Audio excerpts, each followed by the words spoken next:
For the record, so for the people that are wondering if Isaiah Pacheco was part of Super Bowl 60's halftime performance, I think that is a no. Because, yes, that guy that looked like he had dreads like Pacheco could have been him, but I don't. It could have been some other guy with dreadlocks, and I don't think it was Pacheco because it never says anything in the media about it, and you would think for the Chiefs, they want some positive media in a year where we did super shitty, more shittier than we've ever done since Mahomes was a quarterback. But I digress. This is the Ruckus and the Menace. Challenge accepted. No. Oh no! We suck again! I'm getting confused. What game are you calling? I'm calling both games! It is caught by Kelsey! Touchdown! Kansas City! There you go. There it is. There's the winner. Look at that. Back. Say what again? Say what again? I dare you. I double dare you, Ruckus and the Menace fan. How's it going? You are listening to episode number 174 of the Ruckus and the Menace podcast. I'm Spanish the Menace. And I am Ruckus. Sorry. I didn't mean to. Yeah. Anyways, I'm Ruckus. Always calls him a Ruckus. And where I was going to go with that is, and we've wrapped up another NFL season, and we will be recapping most of that today. But prior to us getting further along, we've got a couple of things for you guys. Special episode next week featuring someone who we have been wanting on this practically since inception. Let me give you a hint. It was our first option. It wasn't the first guy we wanted that we were able to get on, but he was definitely our first option. Yes. And then, Ruckus, you've got a project that is okay. So maybe start to hit the ground running. Okay, I'll give you the origin of this. Pretty much, I've seen a lot of toxic behavior in arc raiders, especially when you're trying to play with friends, and not only that could be a possibility to add friends on later, but for me, it was just trying to bring kindness to the game that has been brought to me, whereas I have gotten random blueprints that I didn't know if I actually learned yet that I had, and if I said like, hey, like, thank you for that blueprint, even though I didn't need that blueprint, I could still sell it for a good amount of money. But at the same time, like, they were doing something nice that they thought that someone else could do, and I'm trying to do better than what they could do, which was give someone else rewards that would actually go towards a quest for someone that is struggling with it or trying to get an edge. But at the same time, I think it's also just good practice to be a good Samaritan and not trying to murder someone, especially if you're just, trying to loot some stuff in solos. But in squads, it's even more of a kick in the dick because if you're playing like with Saul, for instance, he's more like a slow, let's just see how this goes, go with the flow kind of guy. And I'm just like, dude, we have like practically 10 minutes to maybe get some good loot at this research vault, and he's like, oh, we'll do that, and it's just like, okay.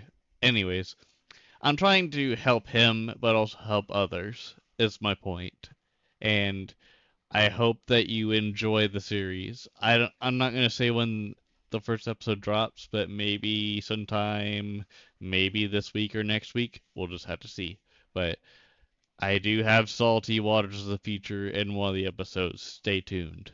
Go ahead, Spennis. I'm done talking for now. Well, and there could be a potential project as soon as I find one. I'm still kind of in the brainstorming process of a potential project on my end. However, I may be spending a little more time in the spare thoughts realm, because the problem is that everything that I want to pick up is too big. And I don't have anything right now that I want to play that is small enough On your for a note project for like that, this. I've been thinking about doing something similar to with my team, like trying to now try to like engage between the local audience as far as local sports, like the Chiefs, but at the same time, I don't really know what the hell is going on, and I don't want to speculate too much and then become the guy that everyone blames. Yeah. But I mean, I at least am going to look throughout the entire scale of the NFL. So spare thoughts ideas may come in the form of some background exhibition Madden content. Um, Other ideas, especially along the lines of MLB The Show. So we've got a little bit of different things that we could find along the way. And MLB The Show just announced their Road to the Show stuff. So if it does enough to keep things concise enough, possible possible Road to the Show return that I was not anticipating and probably not make it for as long could be on the horizon. But we I might shall see. actually go into that, but we'll just see. I'm gonna let Spanish take the reins first with the MLB content. Eh, that's if I even think of anything. I really want to see if March to October gets any like solid overhauls. Otherwise, it's probably going to have to be that we actually officially shifted to full blown franchise mode if we decide to do that again. That's I, if we decide to do that again. I think if I even do it again, I would have to do it at my own pace, like as far as just like, oh, what's going on this week, and then trying to get some Diamond Dynasty content going. Like, I don't think I'm ever going to really grind as hard as I did like 2 years ago on Diamond Dynasty because I had the Rainey Johnson thing for whenever you overachieved and played nothing but MLB The Show for like 6 months in. Like, you had you had imagine playing Diablo, but instead of Diablo, you're playing MLB The Show. You're just like, good God, when does it end? Ooh, a piece of candy, and then you go to that piece of candy to another piece of candy, and it's a bad cycle, man. It's like whenever you try to left It's a click. never ending vicious cycle. Yep. But yes, we will be after the special episode next week. Content will have some stall out, but it could be us in the lab working on Let us stuff for cook. you guys. Let us cook, Jesse. But like all great things, unfortunately, We can't the keep getting football away with season it. has come. I was going to say the football season has come to an end. Although Ruckus says football wasn't all that great this year, but I still thought we had a very good football season that had some entertainment. Copium. You're thinking I'm high on the copium because even though my team didn't have a great season either, I could actually see the bright side on it. Yes.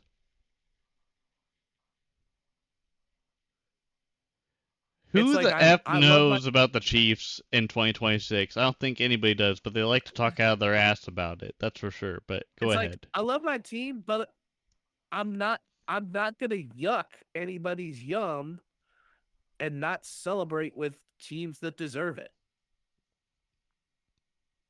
I'm not gonna yuck the young. Speaking of And which, I respect greatness when I see it. So, and in this case, it happened to be the greatness of the Seattle Seahawks defense in the Super Bowl, defeating the Patriots 29-13 in Super Bowl 60. This game started out very slow. Jason Myers field goals being really the core of the scoring. He kicked 5, which is a Super Bowl record. Halftime was only 9-0, but Super Bowl MVP Kenneth Walker was the driving force of getting the Seahawks into the range for every field goal attempt. The Patriots' offensive line just kept getting pushed back against the bull rush and power rush moves that Seattle's defensive line was bringing, and not being able to pick up blitzes extremely well. But the first half was a defensive masterclass on both sides. Touchdowns were found late, but it was after everybody was pretty much worn down. But the Seahawks already had checkmate, as New England had no real way to rally back. Yeah, and it seemed pretty grim near the end too. Yeah, and I think a lot of people will hate on this Super Bowl just simply because of how defensive and lack of scoring there was, especially for three quarters. There But was I a think the game was complaint Super Bowl 53 whenever there wasn't much offense played and it was between the Rams and the Patriots, which people thought yeah. it should have been the Chiefs and the Saints during that one, but it didn't happen because of other things that happened that people were disagreeing with. So how do you But justify that? this was another game that very much like Super Bowl 53 had really incredible defenses on both sides of the ball. Like both sides were playing incredible defense, coming up with like the chess There were match some was crazy really moments. between. Oh yeah, the chess match of New England has to send these blitzes just to get any sort of thing on Darnold. Darnold escaping more while New England was giving up sacks. Like the difference was really in the trenches. And a lot of people will think that's not effective football as far as that, but no, that's the hokey pokey of football. That's what it's all about, is winning in the trenches. Neither side is going to have a whole bunch of success if you keep losing with the five guys up front. So yes, it's all about the beef.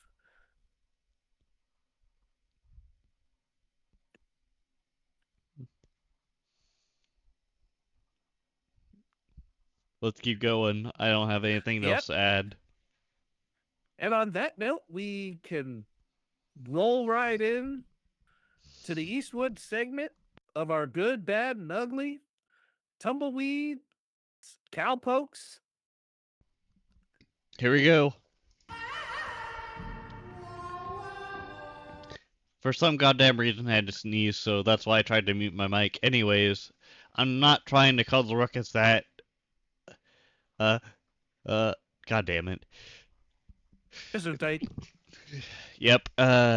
So good this week. Spend it. Oh, well, I was actually going to let you take that one because this one was more yours, although we both were surprisingly impressed with it. For the Bad Bunny halftime show, I will say that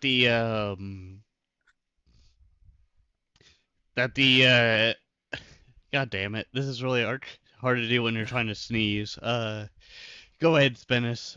This is not a bit. It's just me having to sneeze. He's allergic to bad football. Oh, but Bad Bunny's halftime show, it was surprisingly impressive. Granted that could I mean, granted, taking a good amount of Spanish, but could you fully comprehend everything that Bad Bunny is saying? No. Like, to the generic English speaker, no. However, the energy, the messaging of talking about America being really that even though our continent is North America, our country is the United States of America. It's like the concept of America goes really throughout the entire Western Hemisphere, is where I think Bad Bunny was, where I think the direction of him was truly going. I think he had a In beautiful talking- message for the halftime show. But as far as the special guests like Pedro Pascal, Lady Gaga and some others. Like, But Lady Gaga was worth it. I think it was just in general a beautiful halftime show. So I think Yes. that's why it was so good, because I thought it was like second to Kendrick Lamar. But anyways, let's keep going. Yeah. And then the bad this week, we basically had said Kid Rock for trying to stay relevant and not doing a very good job of it, involving the Turning Point counter Bad Bunny halftime show. And this was as if he was even relevant in the music space to begin with.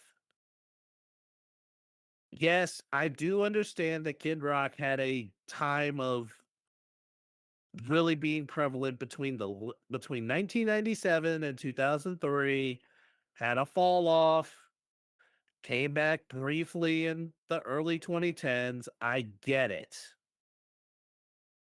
But not but he never really had a long sustainable run with music that could truly be important.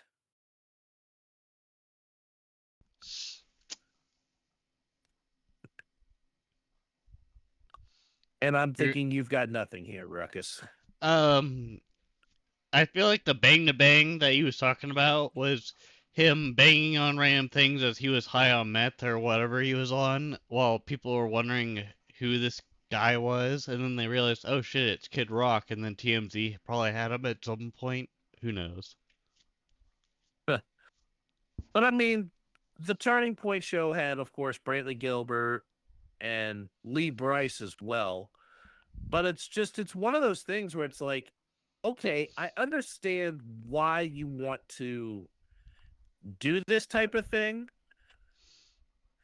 especially because a lot of people really were highly against Bad Bunny doing the halftime show.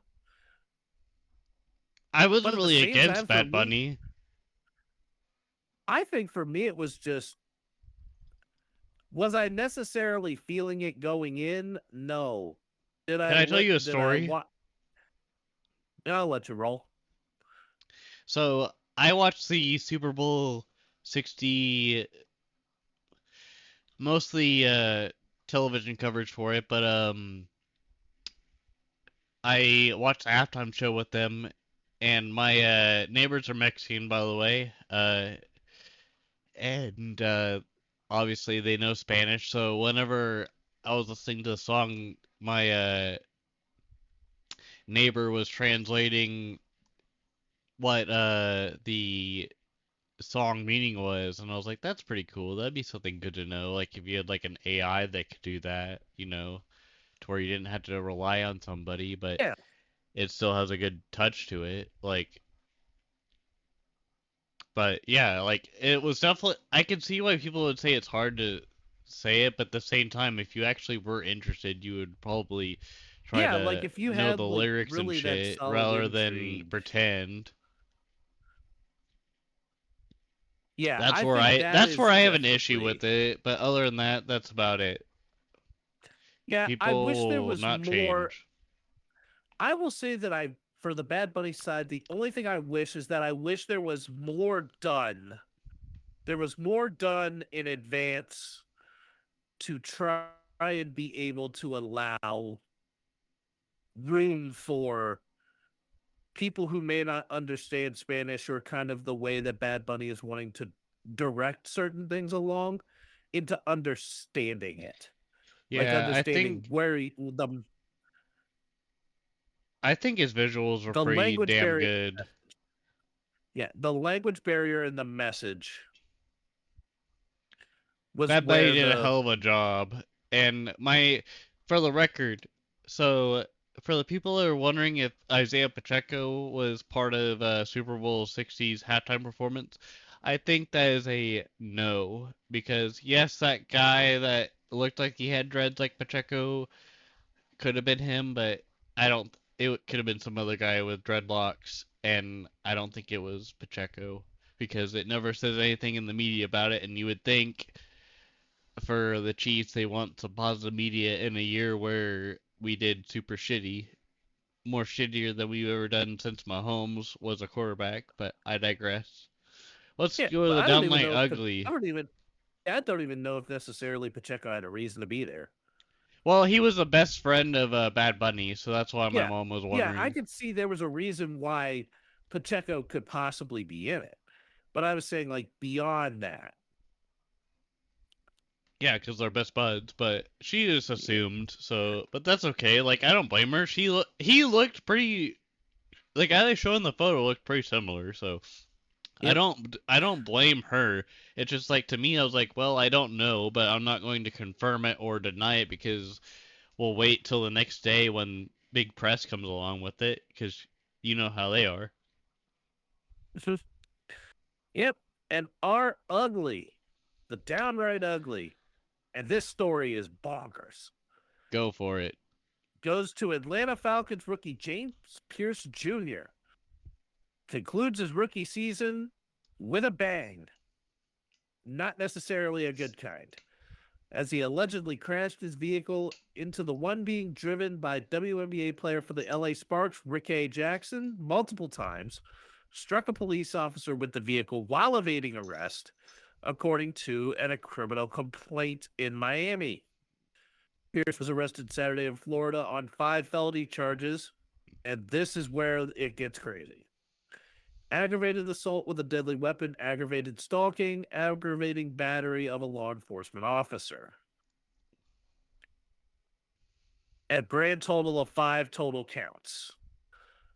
Oof. And yeah, not necessarily the type of thing that the And not just Falcons an or oof, but a big oof. yeah.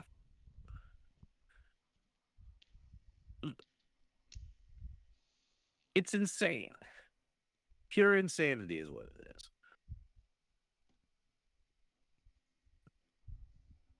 But as we talked about the halftime shows earlier, we now will shift over to our power rankings this episode, where we actually will be ranking our top 5 Super Bowl halftime shows.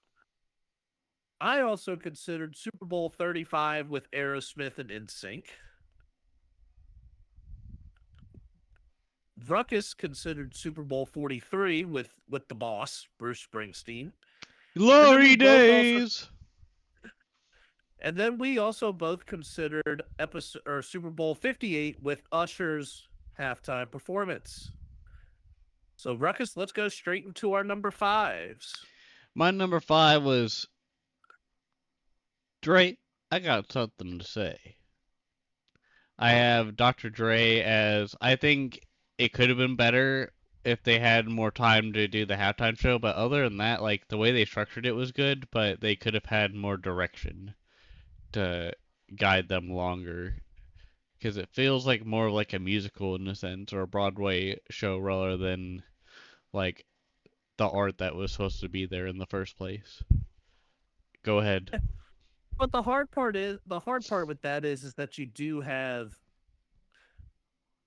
like you're dealing with a time constraint anyway with a Super Bowl halftime show. You're dealing with But the time constraint of you only have 15 minutes. but here's also another thing they could have done and could have thought about in the first place when they were trying to jam this Super Bowl down our throats. Um, what they could have done is made the Super Bowl more of a premium event in a way of putting an emphasis on more time for the halftime show. Because let's be honest, they're there for free publicity to shine themselves onto a world stage and get famous. So let's make the people there have more of an edge by giving them more time like a concert.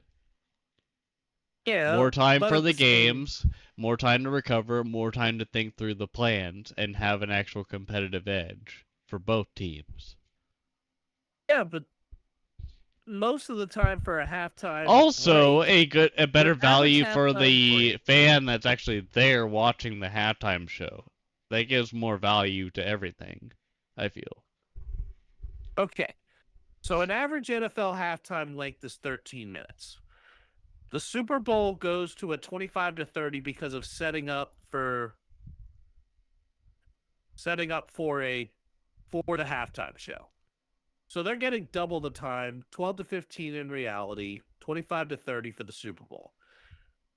Unless you really had a whole bunch of stuff pre-set up or nothing really to set up for the Super Bowl halftime Well, show at all. get it set up in strategic locations so where it's quicker. Make it to where the call times for alcohol or whatever people are trying to buy at the concession stands longer. Do something. You're trying to make more money, right? With the Super Bowl. Why not Yeah, encourage people? yeah, but you're saying that with the amount of artists, it wasn't long enough, or that it wasn't long enough. But unfortunately, you only have so long. You only have so long, and they made the most of it. I'll hold as far as That's my where I thoughts on it said later. like it the way the length was it was fine. That's all I'm saying Yeah. there. Yep. But my number 5 was actually Lady Gaga's Super Bowl 51 halftime report or halftime show. And yeah, I'm not a Lady Gaga fan by any stretch. But the delivery of course, going through the patriotic song to start, and then the crazy like going up into the rafters type of thing. Was There she were having a bad really romance? Or is this like her later songs? it was a good it was a really good halftime show for what it was worth. But not a bad So romance? you're cherry picking for a joke here. Number 4. Alright, my number 4 was Super Bowl 50 with Coldplay, Bruno Mars, and Beyonce all playing, and it was glorious. That's all I can say about it. Like, the drum, uh, I guess, the drum play by Bruno Mars was outstanding. Coldplay did That was his stuff, and Beyonce I don't kicked think ass Bruno too. Mars played drums in 50. I know he did it in 48. Maybe that's what I'm thinking. Yeah, I think you're actually thinking of 48, which was Bruno as the headline with Red Hot Chili Peppers. Yeah, you're right. Never mind. But anyways, Coldplay, Bruno, Beyonce, pretty good trio. Would recommend. Number 4 for you, Yep. Spennis. I went with Super Bowl 59 and Kendrick Lamar. And it was brilliantly done with the theming, the spacing of everything proper, but it was just a hot, relevant, and it kind of summed up what the late 2024 to transition into early 2025 was in basically hip hop music.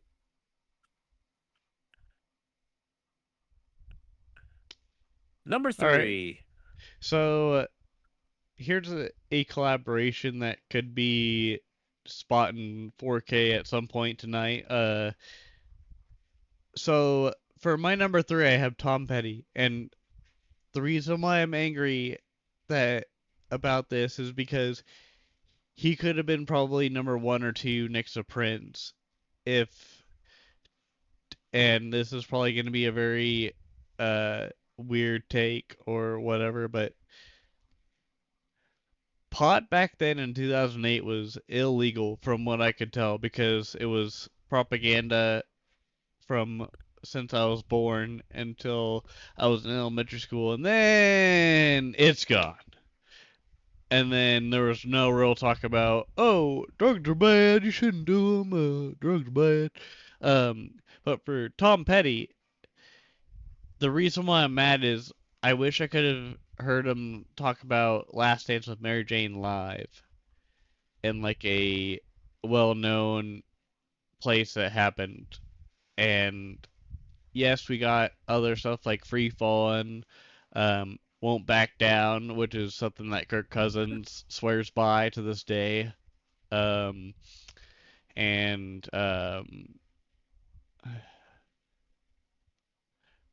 uh, going down a Yeah, dream. running down a dream. Yep, running Yeah, down a dream.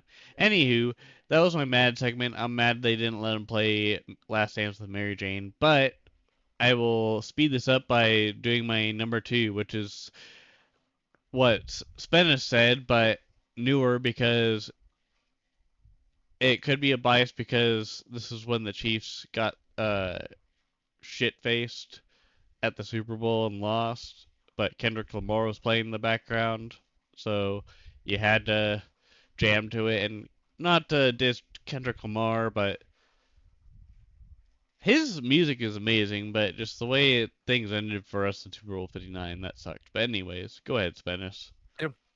My number three. My number three was Prince in Super Bowl 41, The Purple Rain in the Rain. I mean, as much as I would have loved to have ranked it higher, I did not watch this one until trying to catch back up. But and my number two was Super Bowl 56 with the Dr. Dre, Snoop, Eminem, Kendrick, Mary J. Blige, and 50 Cent. And then you've already mentioned number one for you, but my number one was Super Bowl 48 with Bruno Mars and the Red Hot Chili Peppers. The opening drums with Bruno behind the kit, and then ending it with the Red Hot Chili Peppers Yep. was worth its while. And on that note, we move on to our stud and dud of the week. And I think we've got some good ones. We do. Yep, and Ruckus, I'll let you go ahead and get started. All right, so for my stud this week, I have Justin Verlander tries to retire as a Tiger after signing a 1-year deal. And what I say by that in a clickbait form is pretty much Justin Verlander, which I think his deal with the Giants was like 2 years, or maybe even a So, year. But yeah, either I don't think he which, had that long of a deal.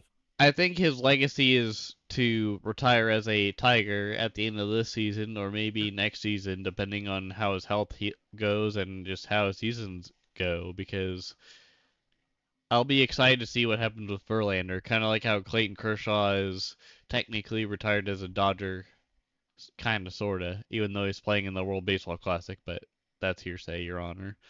Um, I'm happy for Justin Verlander coming back to Detroit. That's pretty cool. It's kind of like when Zach Greinke came back to the Royals after spending so long around the other clubs around. My dud is going to be Cardi B and Stephon Diggs' Bad Romance. Um, Honestly, I never really gave a shit about Stephon Diggs and Cardi B's relationship, but I didn't know about the other baby mamas that Stephon had, and I thought maybe he was upgrading from whatever he was going through at the time, but I don't know. Is he like Nick Cannon to become like in 10 years? I don't know. We'll find out. I now am just bombastically laughing, thinking that we even thought that Cardi B would even be considered an upgrade. I don't think she is an upgrade, to be fair. I don't like her music and I don't like her personality. So I feel like that was a red flag just out there in the open. But Stephon Diggs was colorblind because his team colors were red and blue and white and some other stuff, and maybe the red just seeped in. I don't know. Oh my. But I'm going to start with my dud saying that they ultimately found out that Guardians closer Emmanuel Classe, or I should say even soon to be former Guardians closer, Emmanuel Classe, was exposed for suspect pitches in 48 games in the investigation.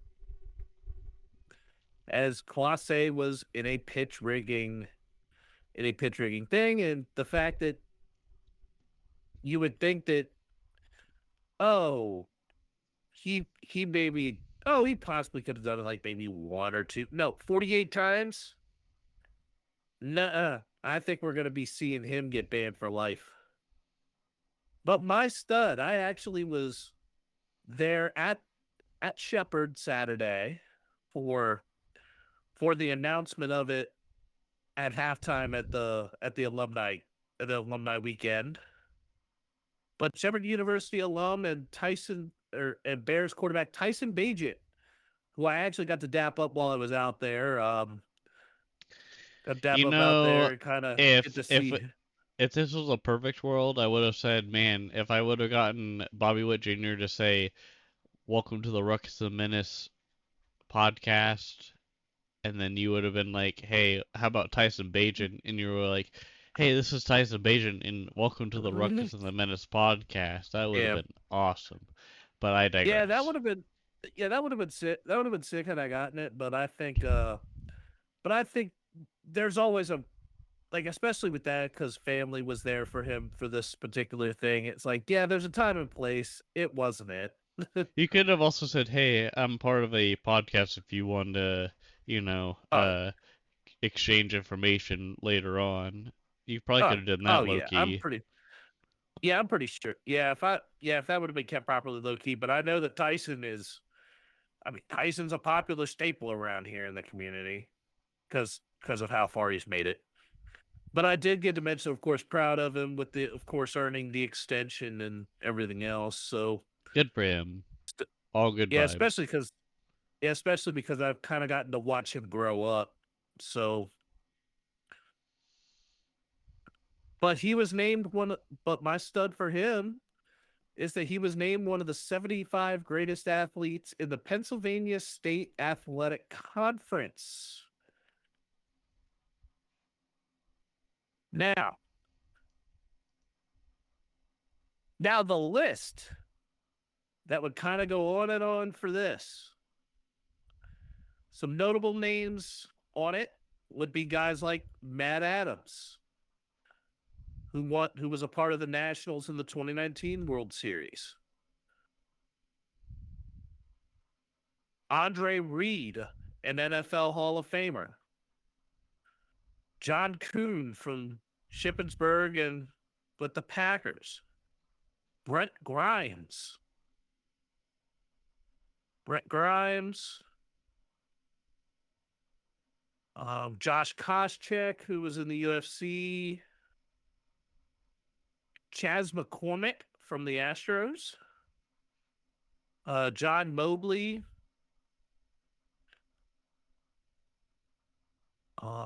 Let's see who else. Ryan Vogelsong was, I think, on this. Yeah, Ryan Vogelsong.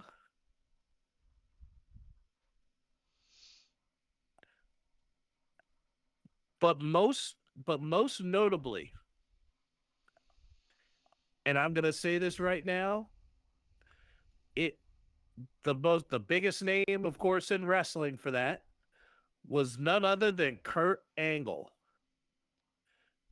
Now, Man, you had to really get a right angle for this to come out so long-winded, oh but yeah, Kurt.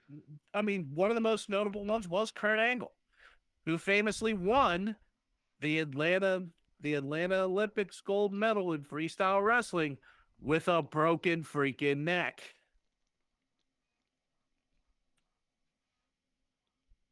Yes, as he went to Clarion.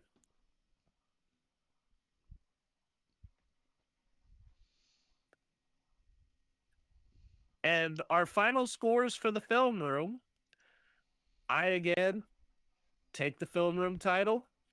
I retain and still winning by 15. And now we move on to what we've been watching and what we've been playing over the last week, as we are in our lights, camera, action segment. Ruckus, take it away. really I've just been chilling, playing Arc Raiders. I've been playing a little bit of Battlefield 6 here and there just to kind of dip my toes back in because season 2's coming out or they're bringing out the trailer 2 days from when this is recorded. Um, I don't know what to expect of it. Apparently, they're bringing back Coleman Railway from Battlefield 4. That'll be interesting to see, but I haven't seen gameplay or really interest in it since I beat the Battle Pass, and apparently there's some adjustments to it to where the Battle Pass will be uh there will be a better rate of just like leveling up rather than just feeling like you're stuck doing the same thing over and over and over and over. But it is what it is. But Stick of Truth keeps me sane by just like playing it and remembering the funny moments of it and doing different things with it. And I'll probably go to the second game soon. We'll just see how it goes. But other than that, Spinnis. Yep. I will say that for me, playing wise, I've been doing Fire Emblem Path of Radiance. I did get to play a game of Mario Party 1 as a collab with Alex Mann. This is going to be set as a feature on his channel. I've also messed around with a bit of Madden, Mutt mostly once it hit EA Play on the PC. Leaves a lot to be desired in the text department and superimposing, but the game does run smooth on the PC for what it's worth. But as far as movies go and stuff I've been watching, the missus and I went out to, or was out Sunday before the Super Bowl, and we went and saw Solo Mio, which is, I will say it was her choice, not mine. But I was surprised with how good it was, considering, and it was a Kevin James. It's another Kevin James rom-com. But it was a genuinely funny game or funny movie. Not necessarily, like, no real necessarily foul language at any point. So it was kind of kept to a reasonable thing. And it was surprising. It really was, like, I was surprisingly impressed. And now we round third and are headed for home. Yep.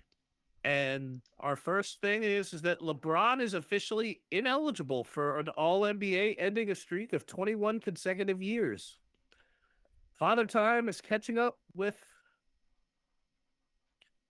him. So You could have told me that shocking detail 2 or 3 years ago, and I would have well, believed it more than I do now because I don't give a damn if he had consecutive years or not. Like at some point it was going to fail because he probably wouldn't be in the league if he was like 60 years old and didn't have the right physique. yeah, you So, can't put. I mean, he it was impressive that he's kept up his body yes, to I take do the kind of agree. punishment for as long as it has.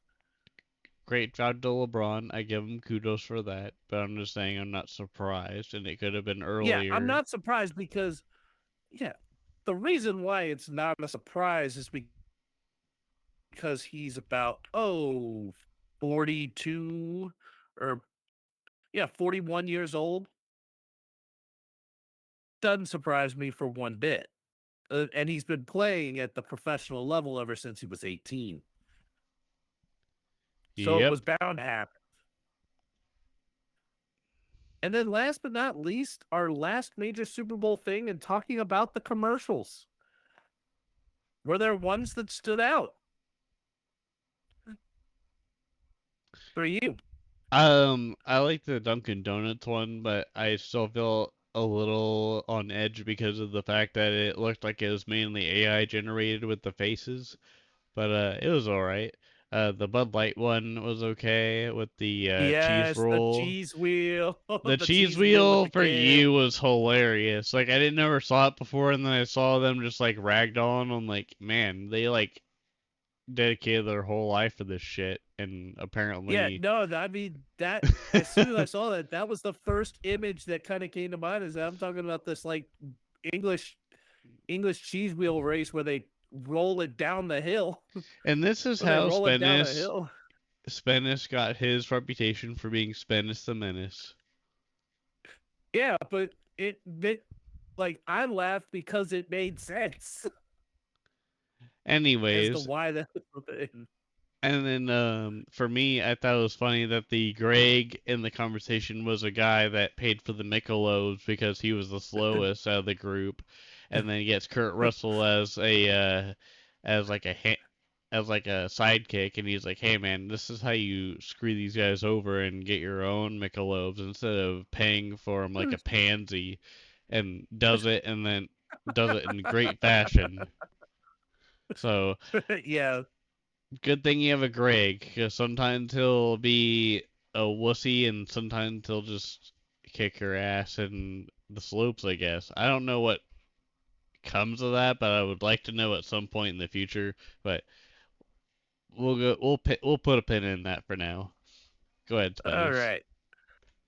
The Budweiser Clydesdale commercial this time around was pretty good in getting the eagle to fly. That was a good, like, all right, like, all right, this is a good commercial, like, wholesome. Uh, then I'm gonna mention the YouTube TV commercial with the Kelseys, with Jason and Kylie Kelsey, as that one had me cracking up. There was the Instacart one with Ben Stiller, Benson Boone as well. That where do I want to do the flip? No, don't do the Yeah, flip. I was sharing that with Spanish, and and I was just like, okay, I never saw this like with the audio and everything. I just kind of saw it in the background. And I'm like, okay, this is really stupid. Why is this an ad? And you're just like, I don't know why, but I'm just laughing my ass off. And I'm just like, dog, why are you laughing so hard? Because it's Ben Stiller trying to replicate Benson Boone with like a weird accent. Mm, Benson Boone doesn't have that weird of an accent, but okay, No, bud. no, I was saying Ben Stiller was trying to speak with that accent. No, Ben Stiller was speaking with that accent. Well, Ben Stiller sucks. He's only good at making TV shows now that his best days are behind him in acting. I'm talking about Severance. Bring us Yep, Severance season 3, God damn it, now, and may and hold your then peace. yeah, and then I have two more here. I've got the State Farm where they had Haley Steinfeld and Keegan Michael Key with the halfway there insurance friends with Bon Jovi. Oh my god. Yeah, it was like I was cracking up with that one. Whoa! And then Uber Whoa! Eats. The final Uber Eats commercial with Matthew Jerry McConaughey eats, and Jerry Bradley Cooper. eats, Jerry eats. Rice. What was there? Was it Dylan Cherry that they were talking about? Oh, The there was, I think, multiple different cherry. I think it was like where Bradley Cooper's looking at saying you're cherry picking and then going with cherry. It's like what the and then I lost it on the of when they were in Canton. yes, where he's like, that's a juicer. That's a juicer. That's what made me piss myself laughing too, because it's like Oh my that's gosh, hilarious. The I realization. lost it. By the way, if you're listening to this right now and the FBI is listening, the NFL was a lie and everything around. No, I'm just kidding. I mean, Matthew McConaughey was a very interesting I feel like conspiracy theorist in talking about the NFL trying to get you to eat food. I feel like Matthew McConaughey has given me verbal tics for whenever he does his like whistles. Like sometimes I'll just do it out of instinct, thinking about him, and I'm just like, why the hell do I do that? Because like sometimes I'll be like, or or I don't even think you can hear that shit in the mic. It doesn't even matter anymore. It's 2026. We Uh, need to get better mics. Anyways, and on that note, that is it for episode number 174 of Ruckus and the Menace. I'm Spence the Menace, and this one was just all right, all right, all right. food.